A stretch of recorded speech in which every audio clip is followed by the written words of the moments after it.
اهلا بيكم في ريفيوزات. النهارده بنقدم لكم تقييم تليفون هواوي ميت اس اللي بينتمي لفئه الهاي اند، واللي بتقدمها هواوي من خلال عائله الميت، واللي مستنيين خلال الفتره الجايه نزول احدث تليفوناتها وهو الميت 8.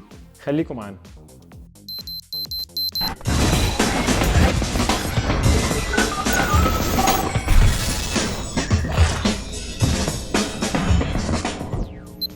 زي ما قلنا ان التليفون ده بينتمي لفئه الهاي اند، وهواوي موضحها ده قوي من اول الباكجينج بتاع التليفون، اللي بعد ما نفتح العلبه هنلاقي معاها سماعه هيدفون شكلها شيك جدا زي ما احنا شايفين، معاها الشاحن بتاعها، زائد طبعا التليفون، وزائد ان احنا هنلاقي فليب كفر جاي مع التليفون شكله حلو جدا ولونه نفس لون التليفون، وبيدي للتليفون مميزات كتيره هنقولها دلوقتي. زي ما قلنا الفليب كفر شكله شيك جدا مع التليفون. لو احنا جربنا نقفل الفليب كفر زي ما هنشوف دلوقتي هنلاقي ان هو بيطلع لنا لو احنا عندنا اي نوتيفيكيشنز، وبيطلع لنا الوقت وبيطلع لنا التاريخ بتاع اليوم اللي احنا فيه. اول حاجه هنتكلم عليها هو تصميم التليفون. الجهاز زي ما احنا شايفين مصنوع من الميتال، وده بيديله شكل شيك جدا زي ما احنا شايفين.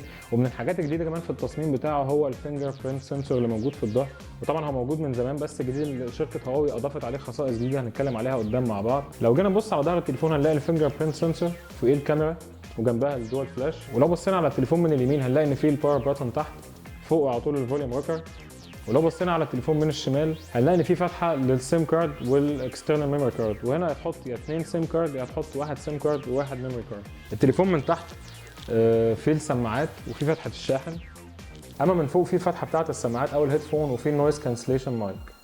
والتليفون من قدام التصميم بتاعه بسيط جدا، ما فيهوش اي زراير تقريبا غير الثلاث زراير الباكلت اللي هم بيضيئوا من ورا، هم 3 زراير تاتش. تصميم التليفون حلو جدا، مصنوع بشاشه 2.5 دي، ودي بتكون واخده كيرفات معينه علشان تسهل عليك ماسك التليفون، وكمان بتخلي سمك التليفون من على الاطراف قليل جدا، والتليفون سمكه 7.2 مللي، وده سمك قليل جدا بالنسبه لحجم التليفون. باقي ان احنا نقول ان التليفون متغطي بطبقه كورنينج جوريلا جلاس 4 اللي بتحمي التليفون من الخدش، ودي احدث نسخه من طبقه جوريلا جلاس. شاشة التليفون حجمها 5.5 بوصة، وهي شاغلة معظم المساحة بتاعة التليفون لأن الأطراف أو الحواف بتاعة التليفون صغيرة جدا، والشاشة مصنوعة بتقنية أموليد واللي بتتميز بالساتوريشن العالي جدا في الألوان زي ما احنا شايفين، الألوان بتكون واضحة جدا، ومصنوعة كمان بدقة فول اتش دي. كثافة البكسل في البوصة الواحدة 401 بكسل لكل بوصة. وزي ما احنا شايفين في الصور اللي جايه مع التليفون الالوان بتاعه التليفون حلوه جدا، اللون الاسود غامق جدا واللون الابيض فاتح، وده بيدي كونتراست حلو جدا للصور اللي هتبقى موجوده عندك على التليفون. زائد الالوان اللي قلنا زي ما قلنا الساتوريشن بتاعها عالي قوي والوضوح بتاعها عالي جدا بسبب ان الشاشه مصنوعه بتقنيه اموليد. بالنسبه لنظام التشغيل فالجهاز بيجي باندرويد لولي بوب 5.1.1، وهينزل عليه تحديث اخر نسخه من اندرويد وهي مارشميلو. زائد ان التليفون عليه واجهه المستخدم بتاعه هواوي اللي هي ايموشن يو اي 3.1، واللي فيها اوامر كتيره جدا زايده عن النسخه العاديه بتاعه هواوي، وهنشوفها دلوقتي مع بعض. الفينجر برينت سنسور ليه اكتر من استخدام. اول حاجه ان احنا ممكن نستخدمه علشان نرد على التليفونات اللي بتجيلنا، تاني حاجه ان احنا نصور صور او فيديو، تالت حاجه ان احنا نوقف الالارم او المنبه بتاع التليفون، وممكن ان احنا ننزل بيه النوتيفيكيشن بار او نطلعها تاني، وممكن ان احنا نقلب في الصور بتاعتنا الموجوده على التليفون. زي ما احنا شايفين ان احنا نقدر ننزل نوتيفيكيشن بار ونطلعه تاني، وكمان نقدر ان احنا نقلب في الصور الموجوده عندنا في التليفون او الفيديوهات عن طريق الفينجر برينت سنسور، ولو حابين ان احنا نصور صور او فيديو نقدر نصورها عن طريق الفينجر برينت سنسور. ومن الخواص الثانيه الموجوده في التليفون هي خاصيه الموشن كنترول، واللي بتخلينا احنا نتحكم في التليفون عن طريق كذا حاجه، زي حاجه اسمها فليب تو ميوت ان احنا نقلب التليفون لو جاينا تليفون عشان نعمله ميوت، زي البيك اب ان احنا اول ما نرفع التليفون على ودنا ان هو يقلل الصوت بتاع رينج تون، وشويه خواص ثانيه يعني انا شايف انها مش مهمه قوي. بس هندخل على الحاجه المهمه اللي هي الناكل جيسترز، دي فيها اكتر من خاصيه. اول حاجه لو دوسنا مثلا على درو بيتيح لنا ان احنا نقدر نرسم بالعقله الصباع بتاعتنا رمز معين عشان يفتح لنا حاجه معينه، ودي بنرسمها في اي حته في الشاشه. لو رسمنا حرف الام في اي حته في الشاشه بيفتح لنا ميوزك، حتى لو احنا عاملين لوك سكرين وجربنا نكتب ام برضه بيفتح ماي ميوزك. في كذا حاجه هو حاططها زي ان انت تعمل سي فيفتح الكاميرا، وبصراحه بيفتح بسرعه جدا. احنا شفنا الخاصيه دي في كذا تليفون، بس هواوي ميت اس من اسرع التليفونات اللي بتعمل الخاصيه دي. وكمان باستخدام نفس الحركه بتاعت عقله الصباع انت ممكن تاخد سكرين شوت لو ضغطت على الشاشه مرتين زي ما احنا شايفين. ولو عايز تصور فيديو للشاشه اللي بيحصل على الشاشه تدوس بصباعين مرتين ورا بعض، هتلاقي ان هو بيعدلك 3 ثواني، وبعد كده بيبدا ياخد الفيديو. ممكن تختار ان هو يكون اتش دي او مش اتش دي. زائد ان في خاصيه حلوه جدا، وهي لو انت عايز تاخد سكرين شوت لجزء معين من الشاشه هتبدا ان انت تحدد الجزء ده زي ما احنا شايفين، بدل ما ياخد سكرين شوت للشاشه كلها بيحدد لك جزء معين وانت تبعت الصوره دي لحد من اصحابك. وكعاده هواوي التليفون فيه 100 مود، علشان طبعا التليفون حجمه كبير ففي ناس هيكون الحجم مش مناسب معاها، فتقدر ان هي تشتغل على ال 100 مود ونفس الاوبريشن ونفس كل حاجه ممكن تعملها من خلال المود ده، وتقدر ترجع تاني بكل سهوله للمود العادي لو عملت كده بصباعك. خاصيه الدول ويندوز وهي اللي بتتيح لك ان انت تعمل مالتي تاسكينج بين اكتر من ابلكيشن. اول حاجه ان احنا هنعمل لها انيبل او هنفعلها من هنا. لو انت فاتح اي ابلكيشن زي الجاليري مثلا وحابب تفتح حاجه ثانيه معاه، بتدوس دوسه طويله على زرار المالتي تاسكينج.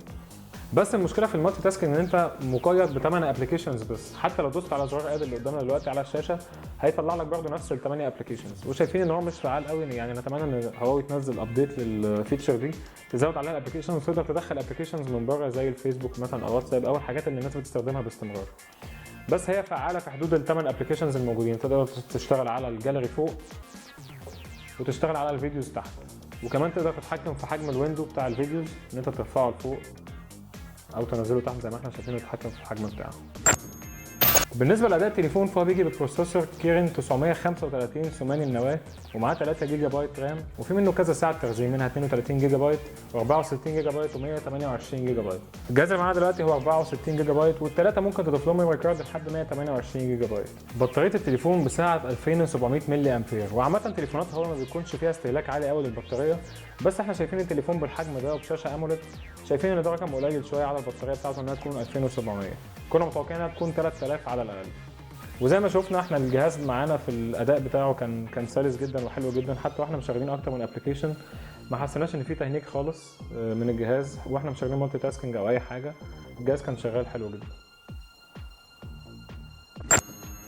بالنسبه للكاميرا بتاعه التليفون، فالكاميرا الخلفيه بتاعه الجهاز هي 13 ميجا بكسل فيها فلاش، والسنسور الالوان اللي فيها هو بيعالج 4 الوان RGB زي اللي كان موجود في P8. وزي ما شفنا لو جبنا السيتنجز بتاعه التليفون هنلاقي ان في كذا حاجه ممكن نختار منها في التصوير، زي اول حاجه فوق على الشمال مثلا البانوراما اللي هي بتصور فيها صوره كبيره، السوبر نايت لو انت بتصور في الاضاءه اللي هي بيزود لك الاضاءه بتاعه التليفون، والHDR اللي بيحسن من الاضاءه بتاعه التليفون عامه في التصوير. هو كاميرا لو انت شخص محترف في التصوير وتقدر ان انت تظبط حاجاتك مانوال زي الايزو مثلا، تقدر تعلي الاضاءه او تقللها، تقدر تتحكم في الشاتر وتتحكم في الفوكس تخليه اوتو او مانوال، ده لو انت من الناس محترف في التصوير وتقدر تصور الموضوع ده لوحدك. من الخواص برضو الموجوده الووتر مارك ان انت لو بتصور وتحط لوجو معين على الصوره، او ان انت تاخد اوديو نوت مع الصوره ان انت تسجل حاجه بصوتك لو انت بتبعت حاجه لواحد صاحبك بتفهمه فيها حاجه او كده، بتبقى خاصيه مفيده جدا. الكاميرا الاماميه للتليفون هي 8 ميجا بكسل، والحاجه الحلوه اللي فيها ان هي فيها فلاش، فده هيكون مفيد جدا لو انت بتتصور صور سيلفي في الضلمه. التليفون فيه OIS وده بيساعدك ان انت تصور صور من غير ما يكون فيه اهتزازات في الصوره، لو انت بتتحرك بالعربيه او حاجه بيخلي الصور ثابته الى حد ما. واحنا شايفين الحاجه الحلوه اللي في الكاميرا الاماميه ان هي فيها فلاش، لان ده زي ما قلنا هيكون مفيد جدا. من الاخر تليفون هواوي ميت اس تصميمه حلو جدا وفي مميزات ممتازه في السوفت وير والفينجر برينت سنسور والكاميرا الاماميه، بس احنا شايفين ان سعره في السوق المصري وهو 5700 جنيه ده سعر غالي قوي، على عكس ما شركه هواوي عودتنا مع موبايلات زي الجي والبي.